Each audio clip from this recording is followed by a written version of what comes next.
嵌入式焗爐出問題，電磁爐出問題，微波爐出問題，抽濕機出問題，吸塵機出問題。如果呢啲電器你哋冇時間同埋冇預算買過新嘅，可以揾我哋維修，我哋會盡力喺最短嘅時間之內上門同你維修，而我哋嘅全港上門檢查費亦唔貴，有問題嘅話可以隨時揾我哋，記低我哋嘅 WhatsApp 號碼啦，51061986，傳統的服務，嶄新的感受，拜拜。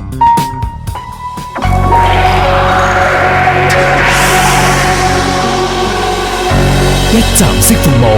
特平家居維修，香港站。